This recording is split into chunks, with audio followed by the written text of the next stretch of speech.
आपका फिर से धन्यवाद।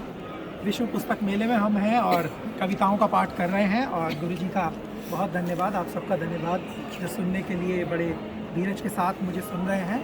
एक कविता को मैंने लिखा और उसको लिखने के कई कारण हैं।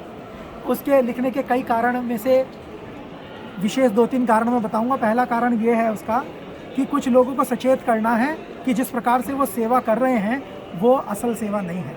दूसरा, कुछ लोगों को जागृत भी करना है जो इनके चंगुलों में फंसे हुए हैं वो वहाँ से बाहर निकलें और वो सच्चाई की राह पर आएँ। तो मैं पूरी बात में समय नहीं आपका लूँगा, बल्कि मैं चाहूँगा कि मैं इस कविता को पढ़ दूँ ताकि जो संदेश है वो डायरेक्ट आप समझ जाएं, आप तक पहुँच जाए। ये तनाव की दवाई नाम की पुस्तक है जिसकी 37वीं कविता ये है, पेज नंबर 48 से शुरू होती है। जी मैं शुरू करता हूँ। प्रचार जैसे बिका हुआ अखबार हो गया, प्रचार जैसे बिका हुआ अखबार हो गया, सेवा करना भी आज एक व्यापार हो गया। सेवा करना भी आज एक व्यापार हो गया। यीशु के चेलों को तो आदेश था, यीशु के चेलों को आदेश था कि वो घर घर जाएं, सुसमाचार सुनाएं, मार्ग में जाएं, 2 कुर्ते ना ले जाएं।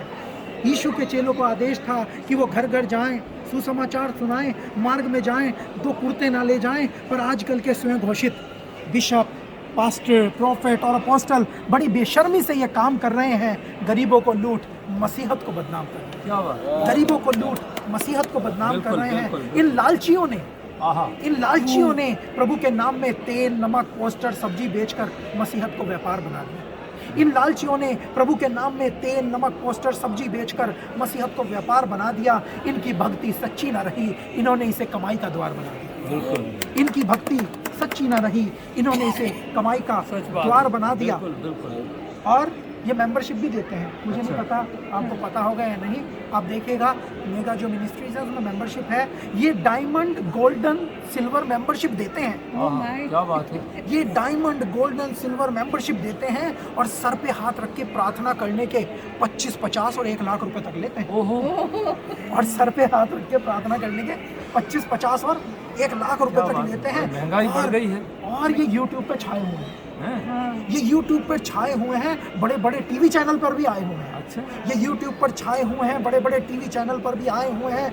ऑनलाइन के नाम पर ऐसा जाल फैलाया है, भोले भाले लोगों को बहकाया फुसलाया है। भीड़ जुटाकर ये नारे लगवाते हैं, भीड़ जुटाकर ये नारे लगवाते हैं। आजू बाजू बॉडीगार्ड चला के खुद को सेलिब्रिटी कहलवाते हैं। आजू बाजू बॉडीगार्ड चला के खुद को सेलिब्रिटी कहलाते हैं। ऐसे लगते हैं जैसे फिल्म स्टार जा रहे हैं। हाँ। प्रभु के दास वाली कोई फीलिंग नहीं आती। नौकर वोकर नहीं है। नहीं, वो दास नहीं, वो सेलिब्रिटी कहलाते हैं। और मैंने 2-4 को समझाने की कोशिश की तो मैं अपने अनुभव को आपके साथ साझा कर रहा हूँ। पता नहीं है कहाँ से ज्ञान लेते हैं, इनके प्रचार सुनिएगा आप। हाँ। पता नहीं है कहाँ से ज्ञान लेते हैं। इनको बाइबल से समझाओ तो ये बुरा मान लेते हैं। ओहो। पता नहीं है कहाँ से ज्ञान लेते हैं, इन्हें बाइबल से समझाओ तो ये बुरा मान लेते हैं। खुद की शिक्षा और खुद की दीक्षा चलाते हैं, खुद की शिक्षा, खुद की दीक्षा चलाते हैं। बाइबल से बाहर की बातें वचन से जोड़ जोड़ के समझाते हैं। क्या बात है। बाइबल से बाहर की बातें वचन से जोड़ जोड़ कर समझाते हैं। पंडित जी को मानना चाहिए, बहुत अच्छी और मेरा मन करा कि यहाँ तक ना रुके क्योंकि मेरा अनुभव ठीक नहीं रहा इनके चेलों के साथ भी। तो चेलों के बारे में कुछ पंक्तियाँ हैं, आप ध्यान दीजिएगा। बिल्कुल बोलिए। इनके जो चेले हैं, इनके जो चेले हैं वो इनसे भी आगे हैं। इनके जो चेले हैं वो इनसे भी आगे हैं। और ये वो हैं जो अपनी स्थानीय कलीसियाओं को छोड़ छोड़ कर भागे।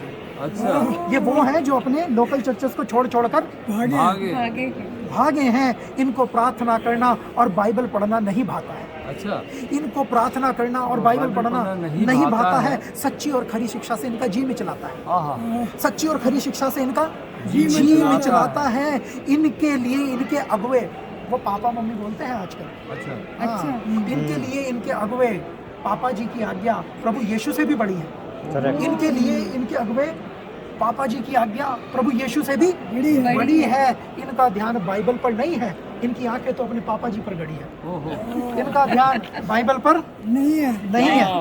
पर इनकी आंखें तो अपने पापा पे गड़ी है, पापा जी पे गड़ी। आप देखिए पापा मम्मी वाला बुरा मान जाते हैं। अगर कोई उनको भैया बोलते तो पता नहीं क्या कर देंगे। एनीवे, आगे ये कारण पता क्या है? इसका कारण भी बता दें। इसका कारण ये है, कारण ये बताओ। बाबावाद से छूटे थे और वापस उसी में चले गए। ओहो अच्छा, ये सोच है आपकी। जी, ये बाबावाद से छूटे थे और वापस उसी में चले गए। चमक धमक मेला और रेला देखकर प्रभावित होकर चले गए। ये बाबावाद से छूटे थे और वापस उसी में चले गए। चमक धमक रेला और मेला देख प्रभावित होकर चले गए।